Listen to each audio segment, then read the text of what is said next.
भावनाओं को समझने और भावनाओं को संभालने वाला इंसान हमेशा बहुत ऊंचाइयों तक जाता है। उनके साथ कभी न रहें जिनकी नीयत खराब हो, हमेशा उनका साथ जरूर दें जिनकी तबीयत खराब हो। कभी किसी का सुख में साथ दो या न दो, लेकिन दुख में साथ जरूर देना चाहिए, चाहे वो आपका दुश्मन ही क्यों न हो। जो आपका अच्छे बुरे हर एक हालात में साथ दे, उनका तुम साथ कभी मत छोड़ना, क्योंकि ऐसे लोग खोने के बाद फिर दोबारा कभी नहीं मिल पाते। जो तुम्हारा साथ दें, उसका तुम हर तरह से साथ दो, और जो तुम्हारे साथ घात और विश्वासघात करें, उसे सदा के लिए त्याग दो। दोस्तों, दिल को छू लेने वाली कहानी मैं आपको सुनाता हूँ, जो आपको जीवन की सत्यता का आभास कराएगी।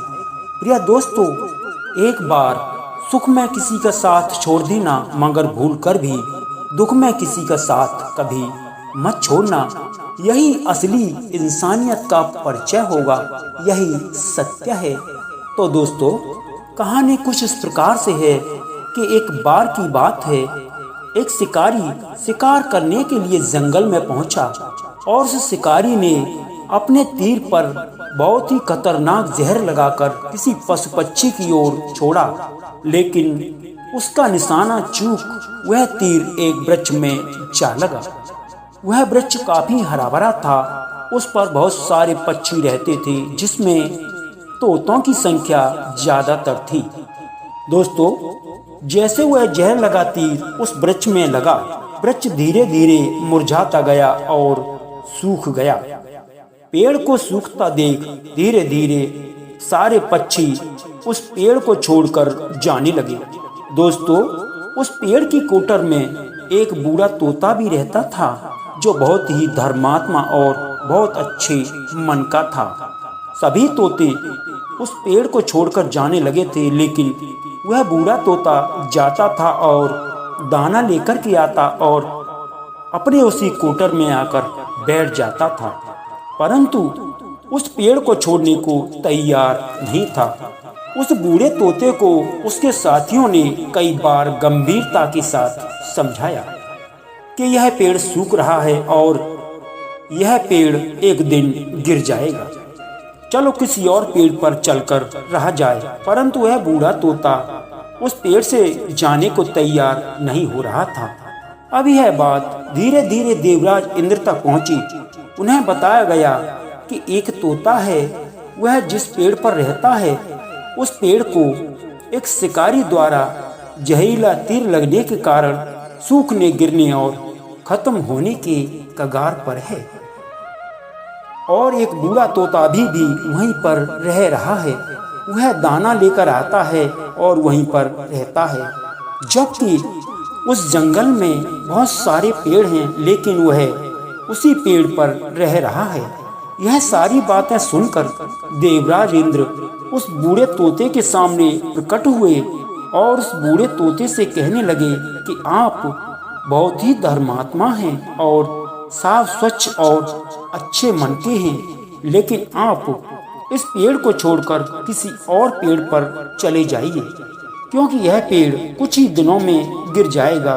लेकिन करीब ही तालाब के पास में बहुत सारे हरे भरे पेड़ हैं और उनमें भी बड़े बड़े कोटर हैं, और उन पेड़ों पर फल भी लगे हुए हैं, उन्हें वहीं पर तोड़कर खा सकते हो, परंतु आप यहाँ से इस पेड़ से चले जाएं।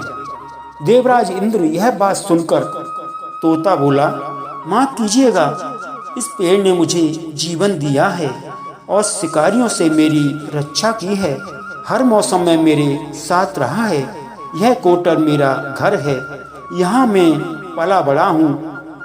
भला इस पेड़ को मैं छोड़कर कैसे जा सकता हूँ? अगर इस पर संकट आया तो मैं इसे छोड़कर चला जाऊं? मैं ऐसा हरगिज कभी भी नहीं कर सकता। देवराज इंद्र तोते की बातों से बड़े प्रसन्न हुए और तोते से कहा, मैं इस बात से आपसे बहुत खुश हूँ, मांगो जो आपको मांगना हो। इस पर उस बूढ़े तोते ने कहा, मुझे बस इतना मांगना है कि जिस पेड़ ने मुझे जन्म दिया, जहाँ मैं पला बड़ा जिस पे आप मेरा जन्मभूमि भी कह सकते हो। आप इसे वैसा ही हरा भरा कर दो जैसा यह पहले था। देवराज ने इतना सुनते ही अमृत तुरंत ही उस वृक्ष को सींच दिया और वह वृक्ष पहले की भांति हरा भरा हो गया और पुनः ही फिर से सारे पक्षी उस वृक्ष पर वापस आ गए। वह बूढ़ा तोता कुछ दिन और जीवित रहा, फिर उसकी मृत्यु हो गई और वह स्वर्ग को प्राप्त हुआ। दोस्तों, यह कहानी हमें यह सिखाती है कि जब भी किसी इंसान का बुरा दौर आता है तो वह पूरी तरह से टूट जाता है और उसे किसी के सहारे की जरूरत होती है। अगर ऐसे समय में आप उसे छोड़कर चले जाओगे तो वह पूरी तरह से टूटकर बिखर जाएगा।